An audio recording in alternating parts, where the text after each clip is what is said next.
ವೀಕ್ಷಕರೇ ನಮಸ್ಕಾರ. ನಮ್ಮ ಮಸ್ತ್ ಸುದ್ದಿ ಚಾನಲ್ಗೆ ಸ್ವಾಗತ. ನಿಗೂಢ ಪವಾಡ ದೇವಾಲಯಗಳು, ಇವುಗಳ ಮುಂದೆ ವಿಜ್ಞಾನವು ಫೇಲ್. ಭಾರತವನ್ನು ದೇವಾಲಯಗಳ ದೇಶ ಎಂದೇ ಕರೆಯಲಾಗುತ್ತದೆ.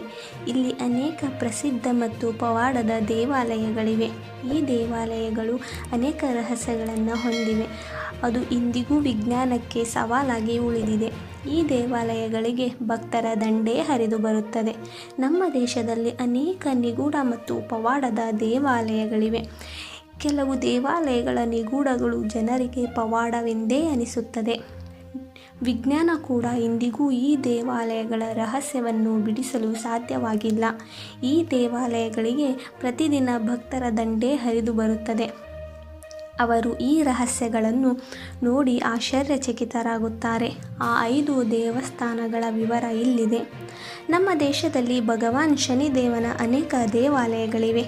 ಇವೆಲ್ಲದರಲ್ಲೂ ಅತ್ಯಂತ ಪ್ರಸಿದ್ಧವಾದದ್ದು ಶನಿ ಶಿಂಗಣಾಪುರ ದೇವಾಲಯ.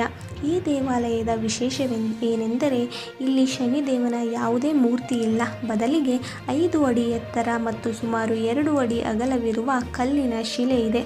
ಇದನ್ನೇ ಶನಿದೇವ ಎಂದು ಪೂಜಿಸಲಾಗುತ್ತದೆ.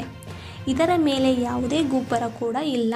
ಹೌದು, ಈ ದೇವಸ್ಥಾನಕ್ಕೆ ಸಂಬಂಧಿಸಿದ ಮತ್ತೊಂದು ವಿಶೇಷವೇನೆಂದರೆ ಇಲ್ಲಿ ಶನಿದೇವನ ಪ್ರತಿಮೆಯ ಮೇಲೆ ಯಾವುದೇ ಛಾವಣಿ ಇಲ್ಲ. ಈ ಪ್ರತಿಮೆಯು ತೆರೆದ ಆಕಾಶದ ಕೆಳಗೆ ಒಂದೇ ವೇದಿಕೆಯ ಮೇಲೆ ಇದೆ. ಶನಿ ಪ್ರತಿಮೆಯ ಮೇಲೆ ಛಾವಣಿ ಹಾಕಲು ಪ್ರಯತ್ನಿಸಿದಾಗಲೆಲ್ಲ ಅದು ವಿಫಲವಾಗಿದೆ ಎಂದು ಹೇಳಲಾಗುತ್ತದೆ. ಅಂದಿನಿಂದ ಭಕ್ತರು ಈ ರೂಪದಲ್ಲಿ ಶನಿದೇವನನ್ನು ಪೂಜಿಸುತ್ತಾರೆ. ಇಡೀ ಗ್ರಾಮದ ಯಾವುದೇ ಮನೆಗೂ ಬೀಗವಿಲ್ಲ. ಶನಿದೇವನ ಈ ದೇವಾಲಯವು ಮಹಾರಾಷ್ಟ್ರದ ಅಹಮದ್ ನಗರದ ಶಿಂಗಣಾಪುರ ಗ್ರಾಮದಲ್ಲಿದೆ. ಶನಿದೇವ ಸ್ವತಃ ಈ ಗ್ರಾಮವನ್ನೇ ಕಾಪಾಡುತ್ತಾನೆ ಎಂದು ಹೇಳಲಾಗುತ್ತದೆ. ಈ ಗ್ರಾಮದ ಮನೆಗಳಲ್ಲಿ ಜನರು ಮನೆಗೆ ಬೀಗ ಹಾಕುವುದಿಲ್ಲ ಮತ್ತು ಹಣ ಮುಂತಾದ ಬೆಲೆ ಬಾಳುವ ವಸ್ತುಗಳನ್ನು ತಿಜೋರಿಯಲ್ಲಿಯೂ ಸಹ ಇಡುವುದಿಲ್ಲ. ಇಲ್ಲಿ ಯಾರು ಕಳ್ಳತನ ಮಾಡಿದರೂ ಶನಿದೇವ ಸ್ವತಃ ಶಿಕ್ಷೆ ನೀಡುತ್ತಾನೆ ಎಂಬ ನಂಬಿಕೆ ಇದೆ. ನಮ್ಮ ಮಸ್ತ್ ಸುದ್ದಿ ಚಾನಲ್ಗೆ ಸಬ್ಸ್ಕ್ರೈಬ್ ಮಾಡಿಲ್ಲ ಎಂದರೆ ಇವಾಗಲೇ ಸಬ್ಸ್ಕ್ರೈಬ್ ಮಾಡಿ, ಕಮೆಂಟ್ ಮಾಡಿ, ಶೇರ್ ಮಾಡಿ.